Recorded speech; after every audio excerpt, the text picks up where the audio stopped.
Hello friends, welcome back to my dreams.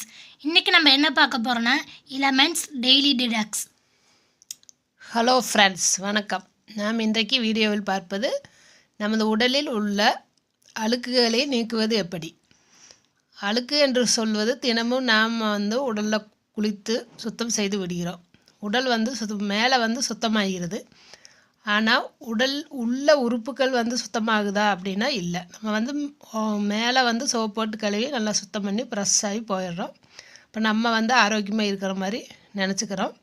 ஆனால் உள்ள உறுப்புகள் எதுவுமே சுத்தமாக நம்ம வைக்கிறதில்ல. முன்னாடியெல்லாம் பார்த்திங்கன்னா நமக்கு 3 மாதம் 6 மாதத்துக்கு ஒருக்கா விளக்கெண்ணெயெல்லாம் கொடுத்து வயிறை சுத்தம் பண்ணுவாங்க. ஏன்னா கொஞ்சம் கழிவுகள்லாம் தங்கி இருக்கும். நம்ம சாப்பிட்ற சாப்பாடு முழுவதும் கழிவாக முழுவதும் வெளியேறாது. கொஞ்சம் கொஞ்சம் தங்கி இருக்கும். அது கொஞ்சம் தங்கி இருக்கும்போது உறுப்புக்களை அது பாதிக்கும். கிருமிகளாக உருவாகி உறுப்புக்களை டேமேஜ் ஆக வைத்துவிடும். அப்படி இருக்கும்போது முன்பு காலத்தில் விளக்கெண்ணெய் கொடுப்பாங்க. விளக்கெண்ணெய் கொடுக்கும்போது வயிறு நல்லா ஃப்ரீயாக லூஸ் மோஷன் மாதிரி போய் உள்ளே இருக்கிற கிருமிகளும் அந்த கழிவுகளும் வெளிவந்துடும். அப்படியெல்லாம் செஞ்சாங்க. இப்போ யாரும் அது மாதிரி உடலில் உள்ள விளக்கெண்ணெயை குடிக்கிறதுக்கு பயந்துட்டு யாரும் அது மாதிரி செய்கிறதில்ல. நம்ம சாப்பிட்ற சாப்பாடு அதிகமாக மைதா கலந்த பொருட்கள், அதிகம் மாவு சத்து அதிகமாக இருக்க பொருட்களை தான் சாப்பிட்றோம். அப்படி சாப்பிடும்போது பார்த்திங்கன்னா முழு கழிவு வெளியேறாது, உடலில் உள்ளேயே தங்கிடும். அதனால் ஃபுட் பாய்சன் ஆகும். இல்லைன்னா பசிக்காது, அதிகமாக சோர்வு இது மாதிரி ஏதாவது பிரச்சனை வர வாய்ப்பு அதிகமாக இருக்கும். முன்னாடியெல்லாம் விளக்கெண்ணெயை கொடுக்கும் பொழுது இந்த கீரிப்பூச்சின்னு சொல்லுவாங்க, அந்த தொல்லை இல்லாமல் இருந்தது.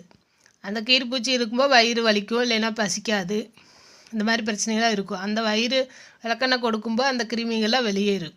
இப்போ 3 மாதத்துக்கு 6 மாதத்துக்கு ஒருக்கா கொடுத்துட்டே இருந்தாங்க. பெரியவங்களும் குடிப்பாங்க, குழந்தைகளுக்கும் கொடுப்பாங்க. ஆனால் இப்போ பெரியவங்களும் கொடுக்கறதில்ல, சின்ன குழந்தைகளுக்கும் யாரும் அது மாதிரி பயந்துட்டு கொடுக்கறதில்ல. மாத்திரையும் வாங்கி அதிகமாக சாப்பிட்றதில்ல. மாத்திரையாவது வாங்கி சாப்பிட்டா உள்ளே வயிறு சரியாகும். அப்போ அதுக்குள்ளே ஒரு ப்ராடக்ட்டு தான் ஆயுர்வேத முறையில் தயாரிக்கப்பட்டது எலமெண்ட்ஸோட டெய்லி டிடாக்ஸ். இந்த மாத்திரையை சாப்பிடும் பொழுது உடலில் அனைத்து உள் உறுப்புகளில் சேருகின்ற நச்சுக்களையும் கழிவுகளையும் சுத்தப்படுத்தி நல்ல ஆரோக்கியத்தையும் நோய் எதிர்ப்பு சக்தியையும் புத்துணர்வையும் உண்டாக்கும். இது சாப்பிடும்போது பார்த்திங்கன்னா உள்ளே இது மாதிரி கழிவுகள் படியுமில்ல, அந்த கழிவு சரியாகி வெளியேறதுக்கு உதவியாக இருக்கும்.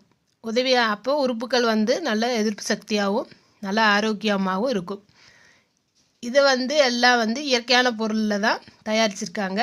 என்ன பொருட்கள் இருக்குதுன்னு பார்த்திங்கன்னா நெல்லிக்காய், நிலவேம்பு, துளசி, குறுந்தோட்டி, சித்தாமுத்தி, புனர்நவா என்னன்னு சொல்கிறாங்க. அது மாதிரி நிறையா பொருட்கள், இன்னும் பல பொருட்கள் இருக்குது. இது எல்லாம் சேர்த்து இயற்கையான முறையில் தயாரிச்சிருக்காங்க. அதனால் இந்த பொருட்களெல்லாம் இருக்கிறனால, நெல்லிக்காய், நிலவேம்பு இதெல்லாம் இருக்கிறனால உடல் உள்ள உறுப்புகளில் உள்ள நச்சுத்தன்மையை அகற்றுவதற்கும் உறுப்புகளுக்கு தேவையான எதிர்ப்பு சக்தியை உண்டாக்குவதற்கும் உதவியாக இருக்கும். இந்த ப்ராடக்ட் பார்த்திங்கன்னா ஆயுஷ் சர்டிஃபிகேட் கிடச்ச ஒரு ஆயுர்வேத ப்ராடக்ட்டு. இதை சாப்பிடும்போது எந்த சைடு எஃபெக்ட்டும் நமக்கு வராது. இதை எப்படி சாப்பிடணும்னா காலையில் ஒன்று, இரவு தூங்கும்போது ஒன்று, சாப்பிட்டதுக்கு பின்னாடி சாப்பிட்லாம். இதை சாப்பிட்றதுக்கு 18 வயசு மேலே இருக்கிறவங்க மட்டும் சாப்பிட்டா போதும். அதுக்கு கீழே இருக்கிறவங்களுக்கு வேண்டாம்.